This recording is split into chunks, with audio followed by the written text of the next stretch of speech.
Test 8.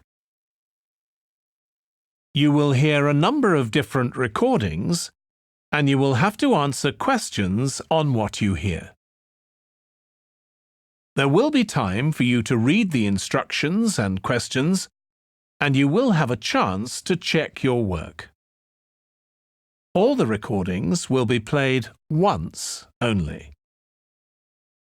The test is in 4 sections. At the end of the test, you will be given 10 minutes to transfer your answers to an answer sheet. Now turn to Section 1.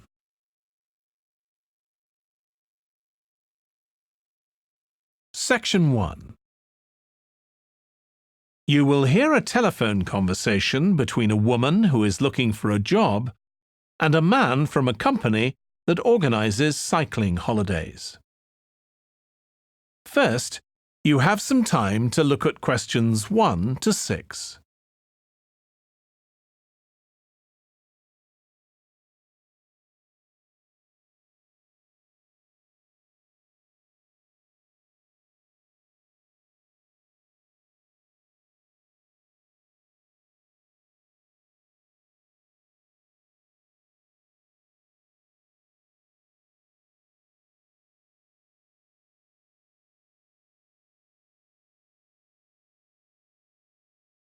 You will see that there is an example that has been done for you. On this occasion only, the conversation relating to this will be played first. Hello, Pembroke Cycling Holidays. Bob speaking. Oh, hello. I've seen your advert for people to lead cycle trips. Are you the right person to speak to? Yes, I am. Could I have your name, please? It's Margaret Smith. The woman's surname is Smith. So Smith has been written in the space. Now we shall begin. You should answer the questions as you listen because you will not hear the recording a second time. Listen carefully and answer questions 1 to 6. Hello, Pembroke Cycling Holidays. Bob speaking. Oh, hello. I've seen your advert for people to lead cycle trips. Are you the right person to speak to? Yes, I am. Could I have your name, please? It's Margaret Smith. Are you looking for a permanent job, Margaret? No, temporary. I've got a permanent job starting in a few months' time, and I want to do something else until then. What work do you do? This will probably sound crazy. I used to be a lawyer, and then I made a complete career change, and I'm going to be a doctor. I've just finished my training. Right. And have you had any experience of leading cycle trips? Yes, I've led several bike tours in Africa. The trip to India that I had arranged to lead next month has now been cancelled. So when I saw you were advertising for tour leaders, I decided to apply. OK. Now, we normally have 2 or 3 leaders on a trip, depending on the size of the group. Some tours are for very experienced cyclists, but we've got a tour coming up soon in Spain, which is proving so popular we need an additional leader. It's a cycling holiday for families. Would that suit you? It certainly would. I enjoy working with children, and I probably need some more experience before I go on a really challenging trip. That tour includes several teenagers. Have you worked with that age group before? Yes, I'm a volunteer worker in a youth club where I help people to improve their cycling skills. Before that, I helped out in a cycling club where I taught beginners. Well, that's great. Now, the trip I mentioned is just for a fortnight, but there might be the possibility of leading other tours after that. Would that fit in with your plans? That'd be fine. I'll be free for 5 months. My job is due to start on October the 2nd, and I'm available from May the 1st until late September. Good. Now, is there anything I need to know about the food you eat? We usually have 1 or 2 people in the group who don't eat meat or have some sort of food allergy, so we're always very careful about that. Yes, I'm allergic to cheese. Would that be a problem? No. As long as we have enough notice, we can deal with that. That's great. Before you hear the rest of the conversation, you have some time to look at questions 7 to 10.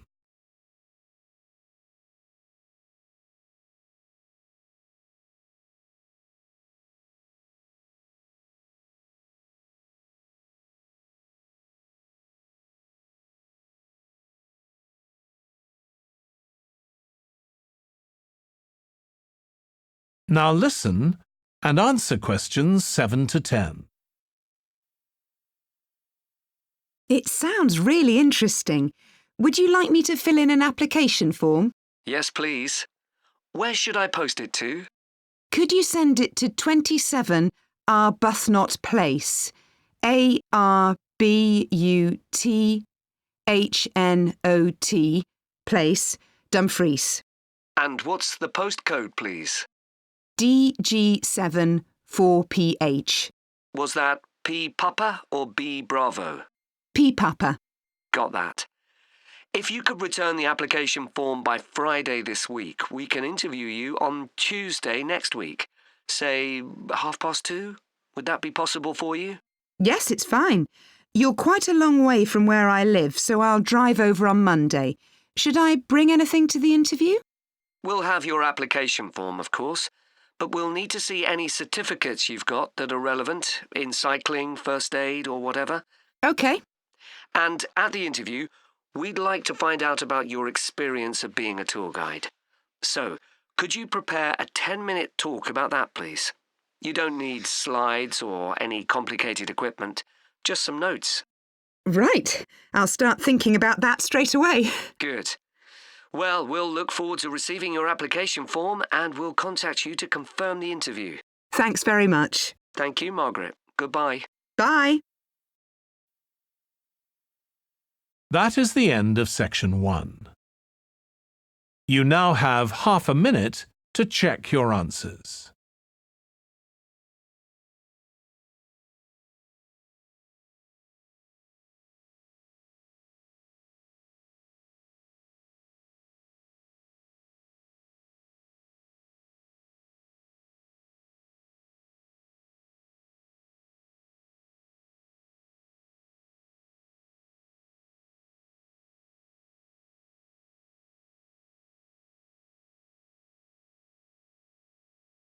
Now turn to section 2.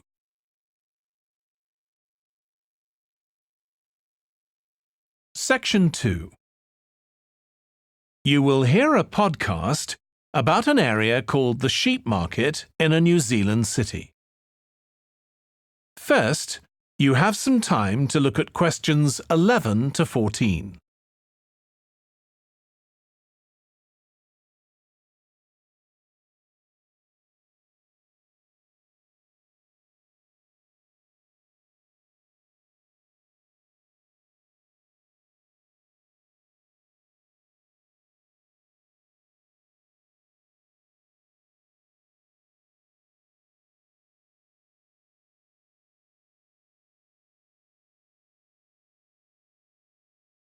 Now listen carefully and answer questions 11 to 14.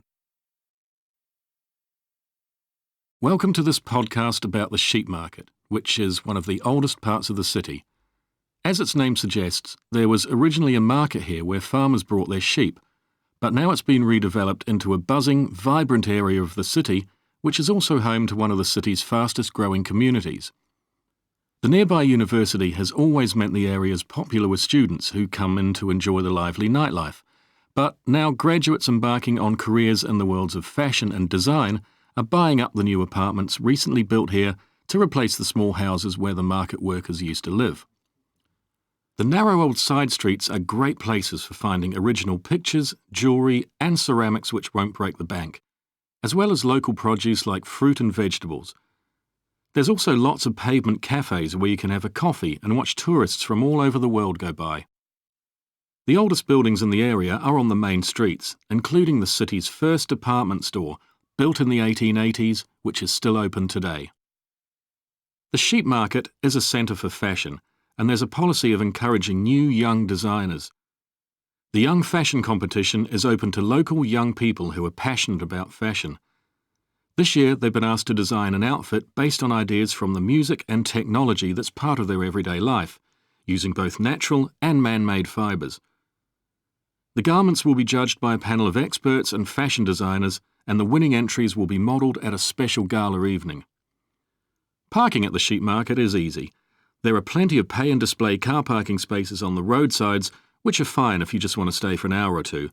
But if you want to spend the day there, it's better to park in one of the 4 underground car parks. It's not expensive, and if you can present a receipt from one of the local stores, you'll not be charged at all. After 6 p.m, many of the car parks have a flat rate which varies, but it is usually very reasonable. Before you hear the rest of the podcast, you have some time to look at questions 15 to 20.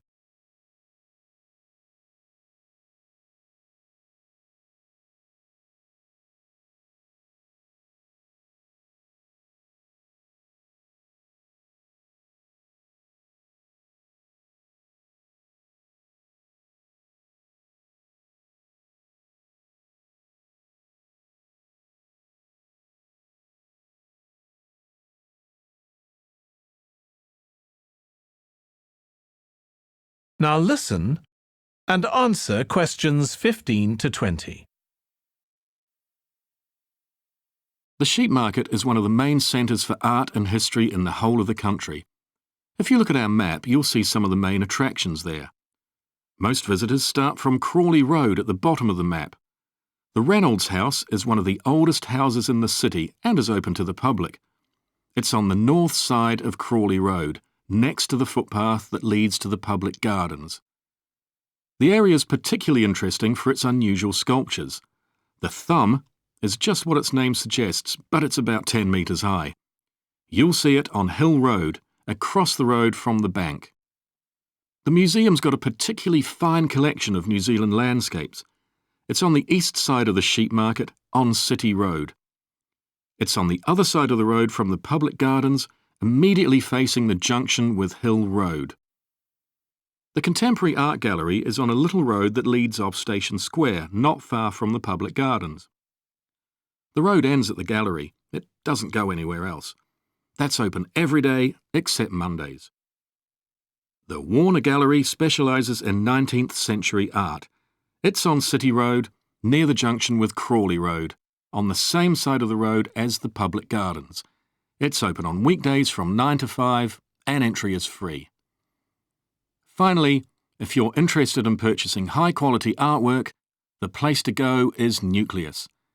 You need to go from Crawley Road up through Station Square and east along Hill Road until you get to a small winding road turning off. Go up there and it's on your right. If you get to City Road, you've gone too far. That is the end of section 2. You now have half a minute to check your answers.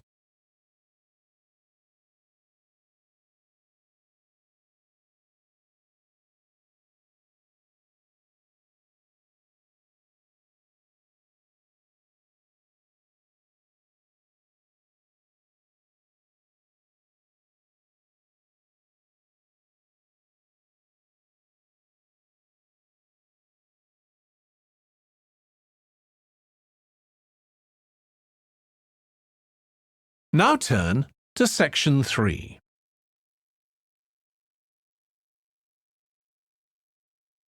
Section 3. You will hear 2 students, Katie and Joe, discussing a presentation in their film studies course. First, you have some time to look at questions 21 to 24.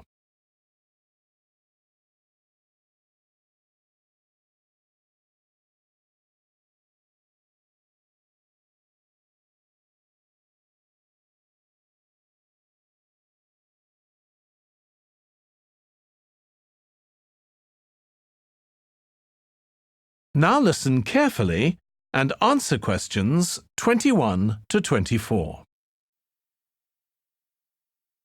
Joe, You know I'm giving a presentation in our film studies class next week? Yes. Well, could we discuss it? I could do with getting someone else's opinion. Of course, Katie. What are you going to talk about? It's about film adaptations of Shakespeare's plays. I've got very interested in all the different approaches that film directors take. Uh-huh. So I thought I'd start with Giannetti, who's a professor of film and literature, and in one of his books he came up with a straightforward classification of film adaptations based on how faithful they are to the original plays and novels. Right. I've already made some notes on that, so I just need to sort those out before the presentation. I thought that next I'd ask the class to come up with the worst examples of Shakespeare adaptations that they've seen, and to say why. That should be more fun than having their favourite versions. Yes, I can certainly think of a couple. Right. Next, I want to talk about Rachel Malco. I came across something on the internet about her work on film adaptations, and I was thinking of showing some film clips to illustrate her ideas. Will you have enough time, though, both to prepare and during the presentation? After all, I doubt if you'll be able to find all the clips you want. Perhaps you're right. OK, well, I'd better do some slides instead, saying how various films relate to what she says. That should encourage discussion. Next, I want to say something about how plays may be chosen for adaptation because they're concerned with issues of the time when the film is made. You mean things like patriotism or the role of government? Exactly. It's quite tricky, but I've got a few ideas I'd like to discuss. Before you hear the rest of the discussion, you have some time to look at questions 25 to 30.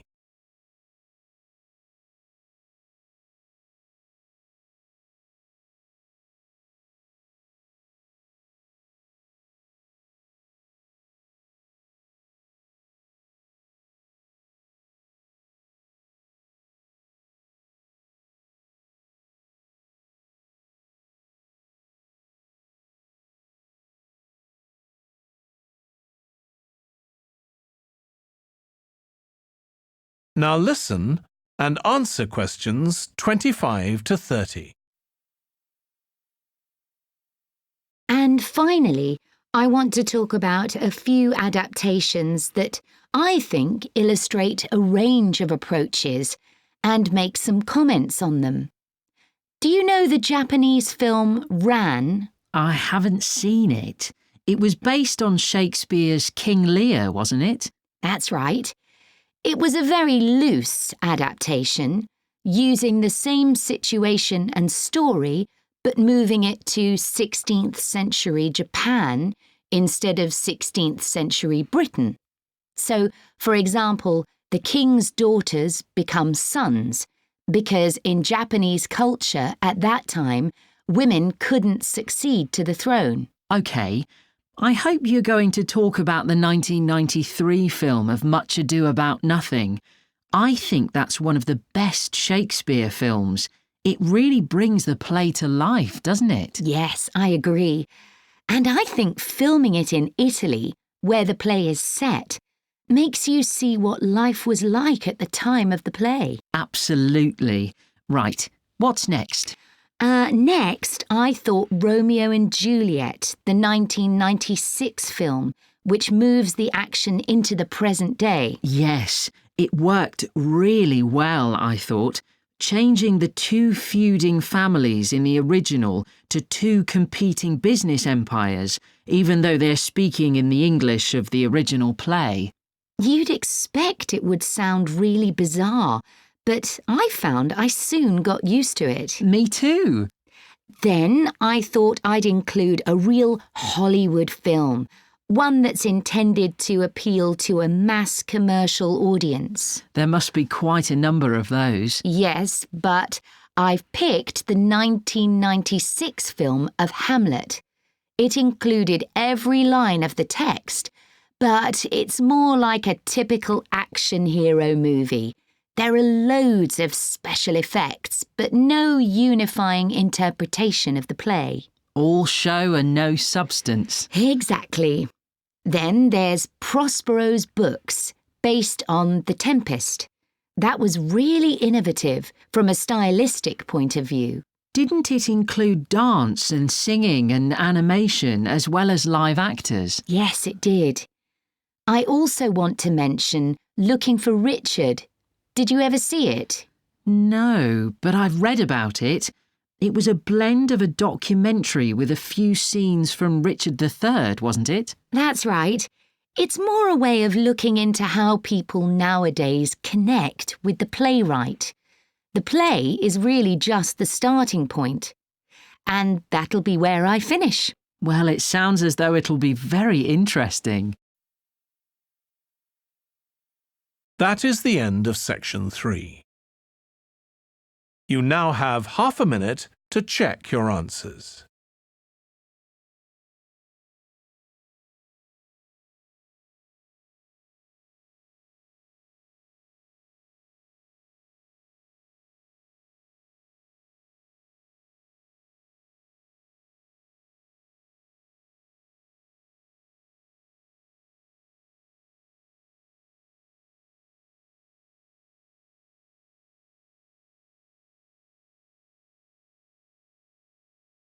Now turn to section 4.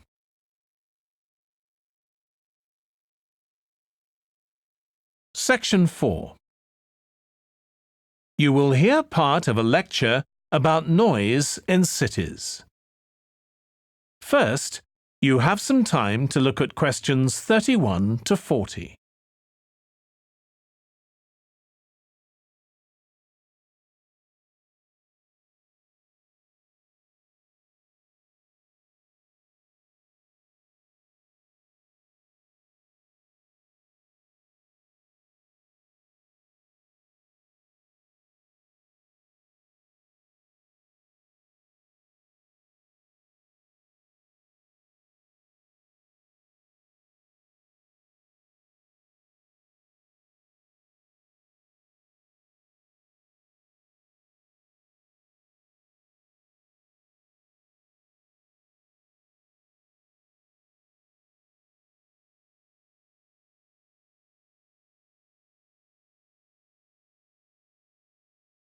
Now listen carefully and answer questions 31 to 40.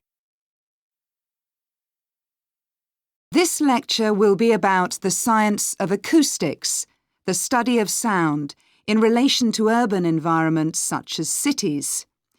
As an acoustic engineer myself, I think this is an area where we're likely to see great changes. In the past, researching urban soundscapes was simple. We measured levels of sound in decibels, so I used to take my sound meter and I measured the noise somewhere, and then I might ask a sample of people to say at what level the sound became annoying. With data like this, acoustic engineers have been able to build up what we call noise maps, maps of the sound environment. But actually, these aren't a lot of use. What they do show is that the highest noise levels are generally on roads. Well, that's not really very surprising. But there's quite a lot going on that these maps don't show, because they can't capture the complex way that sound varies over time. So they ignore important issues such as the noise someone might hear from the open windows or gardens of their neighbours. And this sort of noise can be quite significant in summer. We don't have any databases on this sort of information. As well as that, these records of sound levels take no account of the fact that people vary in their perceptions of noise. So someone like me with years of working in acoustics might be very different from you in that regard. But anyway, Even though these noise maps are fairly crude, they've been useful in providing information and raising awareness that noise matters. We need to deal with it, and so it's a political matter. And that's important. We need rules and regulations because noise can cause all sorts of problems. Those of you who are city dwellers know that things go on 24 hours a day, so city dwellers often suffer from interrupted sleep. It's also known that noise can lead to a rise in levels of stress due to physical changes in the body affecting the composition of the blood. And there are other problems as well. For instance, if school children don't have a quiet place to study, their work will suffer. Now, one problem with decibel measurement is that it doesn't differentiate between different types of noise. Some types of sounds that most people would probably think of as nice and relaxing might well score quite highly in decibel levels.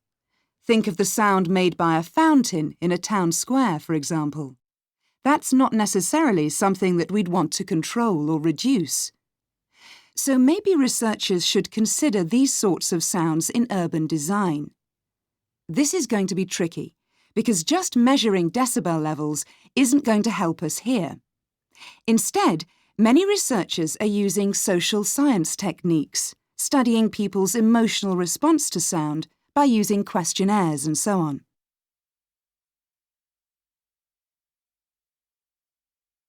So what exactly do people want to hear in an urban environment? Some recent interdisciplinary research has come out with results that at first sight seem contradictory.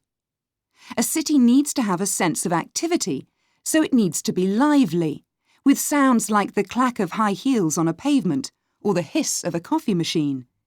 But these mustn't be too intrusive, because at the same time we need to be able to relax.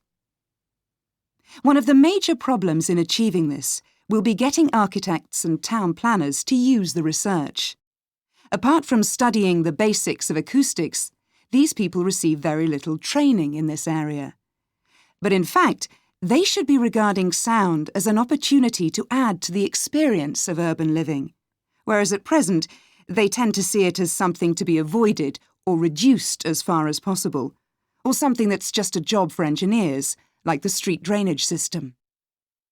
What's needed is for noise in cities to be regarded as an aesthetic quality, as something that has the qualities of an art form. If we acknowledge this, then we urgently need to know what governs it and how designers can work with it. We need to develop a complex understanding of many factors. What is the relationship between sound and culture? What can we learn from disciplines such as psychology about the way that sound interacts with human development and social relationships, and the way that sound affects our thoughts and feelings? Can we learn anything from physics about the nature of sound itself? Today's powerful technologies can also help us. To show us their ideas and help us to imagine the effect their buildings will have, architects and town planners already use virtual reality, but these programs are silent. In the future, such programs could use realistic sounds, meaning that soundscapes could be explored before being built. So hopefully, using the best technology we can lay our hands on, the city of the future will be a pleasure to the ears as well as the eyes. That is the end of section 4. You now have half a minute to check your answers.